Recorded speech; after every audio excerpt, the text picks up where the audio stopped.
What if Goku was half Kryptonian? In a universe where furries, dinosaurs, and even cat-like deities exist, why couldn't planet Krypton exist? Well, to be frank, they normally couldn't, but this is a theoretical video, so I make the rules. For this video to work, let's just say Bardock has a very special work trip he goes on to planet Krypton, where Kakarot would be conceived only to be sent to planet Earth because of the planet's impending doom.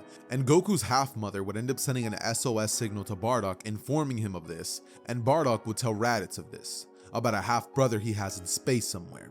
So what does this mean? Well, in simple terms, it means Raditz is still able to go to Earth in search of Kakarot, and the story wouldn't be absolutely boring. Because let's be honest, Kryptonian Goku would solo all of OG Dragon Ball in his sleep, which is why this video actually is all going to be starting off in Dragon Ball Z, after the events of canon Dragon Ball. Now, everything is going to be the same, except it's just so much easier, and the search for Dragon Balls was more like a road trip rather than a mission. And the tournaments? Yeah, forget about that. They were too easy. But let's focus on something a lot more interesting. Goku meeting Raditz. Here's where things actually change. With Goku's power level on Earth not being sensed, Raditz still picks on Piccolo before Goku, and once he arrives, Raditz tries to force Goku to go with him, dropping the bombshell that is, "I'm your brother, Kakarot," shocking everyone, as Raditz explains that he's his half-sibling, and he needs to come with him. Goku refuses, saying that he's not going anywhere with him, and Raditz says that he doesn't have a choice, as he asks if he hit his head as a kid, and Goku says yes, as Raditz says, "It's no wonder you're acting like this. Let's go. I'm not gonna tell you again." But Goku says no, and Raditz says he'll just take him, as he goes on to try to knock Goku out by blitzing him, but Goku tracks Raditz with his eyes, and when Raditz punches Goku in the face, he breaks his hand, as Goku says he told him he's not going anywhere. Raditz begins to step back in fear and asks what in the world he is and how he's so strong, his power level's so low, as Goku laughs, saying that isn't his power.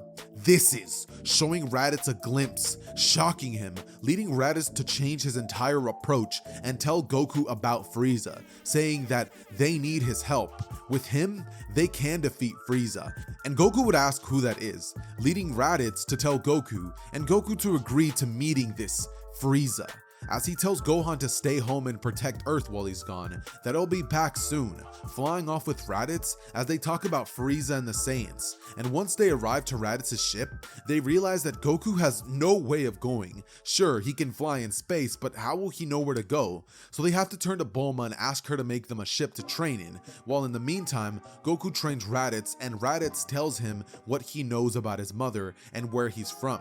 Goku, after hearing this, feels some sort of semblance of peace, and so they go off to meet with Vegeta and Nappa on an unnamed planet, as they arrive in 2 weeks, and Raditz would already be stronger than Vegeta and Nappa. When they arrive, Vegeta tries to assert his dominance, but it wouldn't work, seeing as Goku violates Vegeta, and Goku says if they want his help, they better comply with what he wants, as he says that he's just here to defeat Frieza, nothing else, that he's not just gonna let them go rampant, and Vegeta gets angry at this, but knows he can't do a thing about it. Eventually, they fly to Frieza's planets on pods, and like you'd expect, Vegeta opens his mouth telling Frieza that his time is up, as he says he's finally met his match, and Frieza laughs, saying, "A monkey beating me? Laughable," as Goku shoots heat vision at Frieza, almost killing him, as Frieza immediately shoots into his final form, scaring the group, as Goku rushes in and they clash, seeming to be even, until Goku reveals that he was holding back, as he embarrasses Frieza and tells him to change his ways, but Vegeta's not having it and kills Frieza, angering Goku, but Vegeta says that monster will never change, and Vegeta and Nappa go off into space, but Raditz follows Goku home.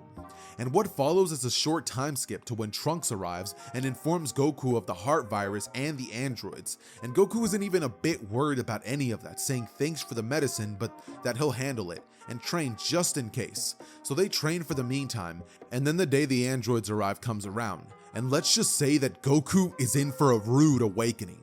They destroy him, and let me explain why.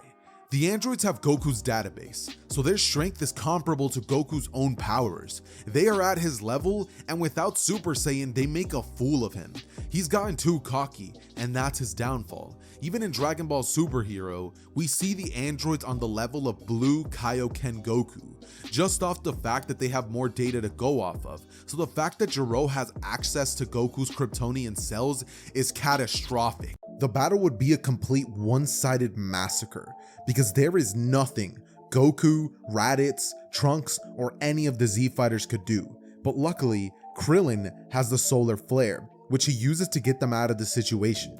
But even then, someone had to stay behind to serve as a sacrifice, and that someone is Tien. He had to stay to keep the solar flare going, giving them a chance to escape. Once they do, Tien gets killed, and Goku insists that they go to Kami's lookout to train, saying that they need it, and that they're not gonna win without it. And he needs to train Gohan, because if all else fails, at least Gohan can be their saving grace.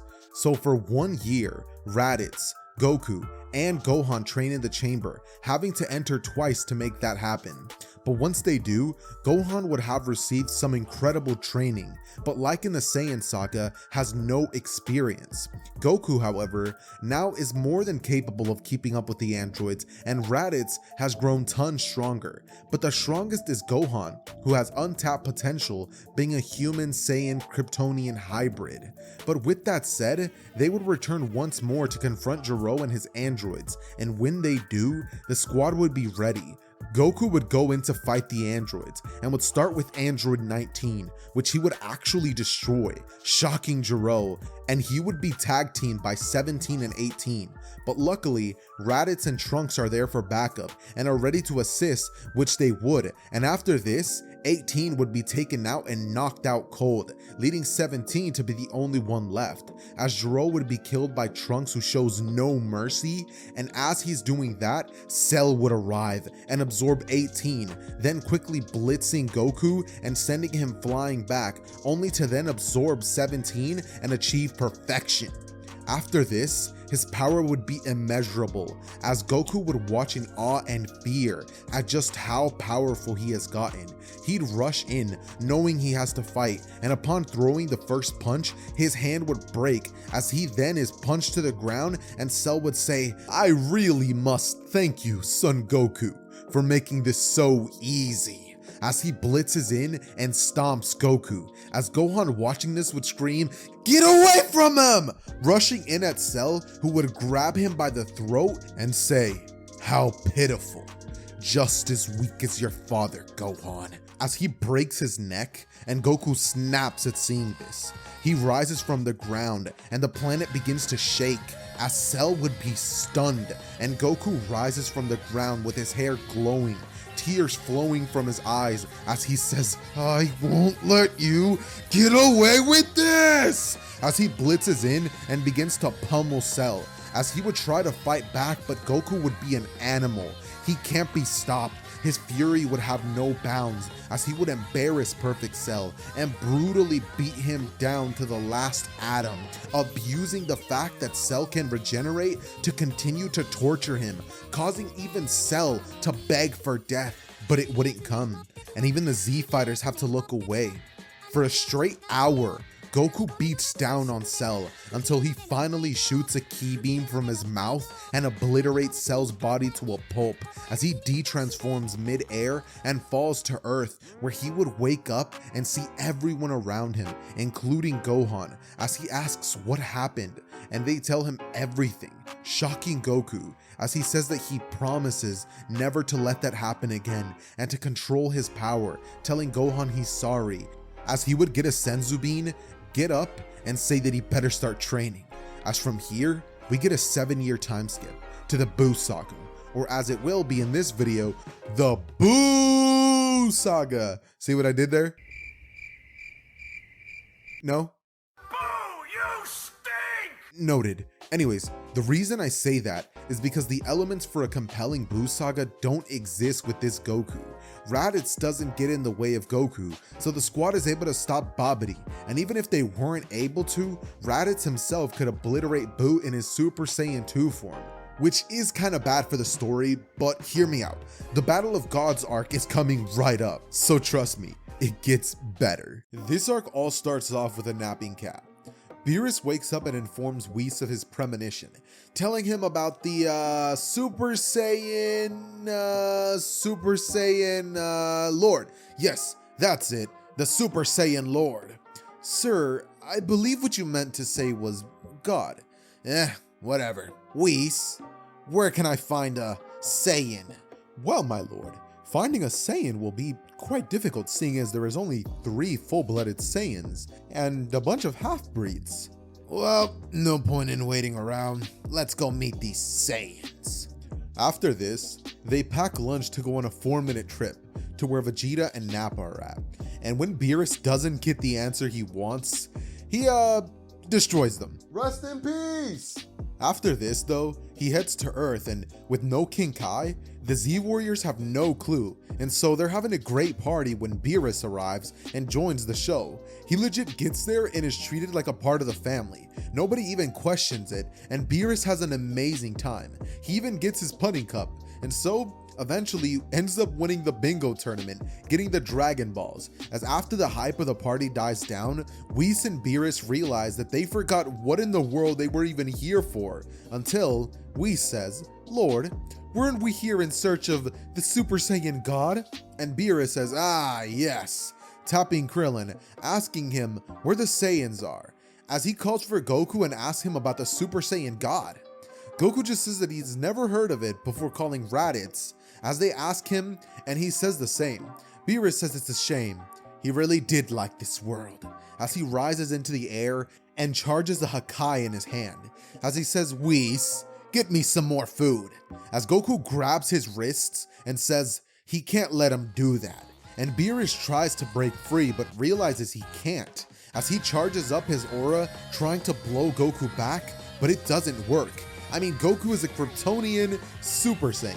Plus, he had 11 years to train and refine his martial arts. Goku, he's not moving from there.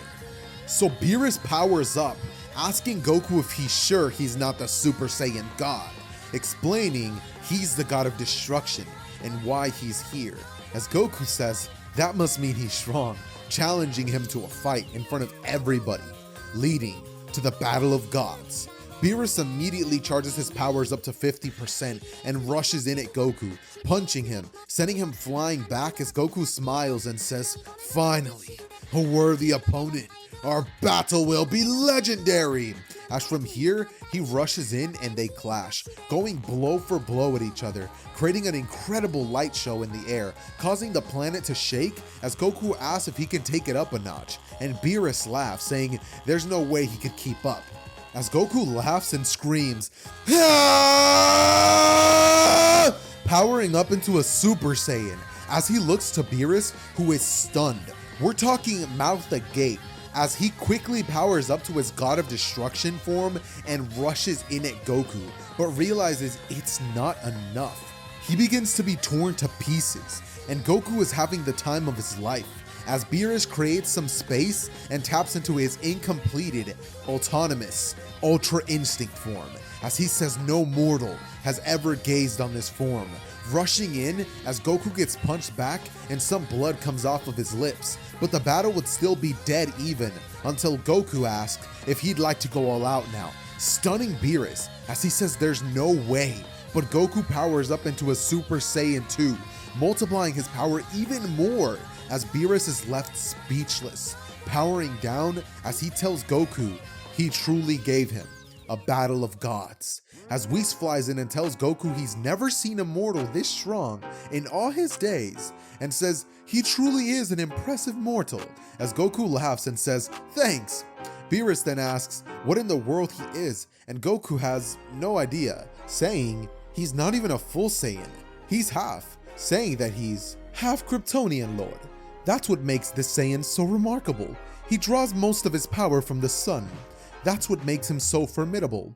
And Beerus asks if there is more, but Whis says most of them died long ago. Their planet was destroyed by themselves, as he lets out a sigh of relief and tells Goku he'll be back someday. as Goku smiles and Beerus leaves, talking to Whis about how impressive that mortal was. And Whis says, "I dare say, Lord, he gave you quite the scare, didn't he?" And Beerus says, "Shut it, Whis. He would have even given you a run for your money." As Whis laughs, and they return to Beerus' world. And yeah, that's gonna be it for What If Goku Was Half Kryptonian. If you guys enjoyed this series at any moment, then definitely consider leaving a like, seeing as it took hours to edit this video. Oh, and also for those of you that are probably gonna ask me, "Hey Xehther, make more parts of this, cover Super, maybe cover the General Zod stuff." Yes, I would do that, but you guys are gonna be needing to hit a pretty high like goal, which is 4,000 likes. But that has been it for me today, guys. So just remember, I love you guys. Thank you guys so much for watching. God bless.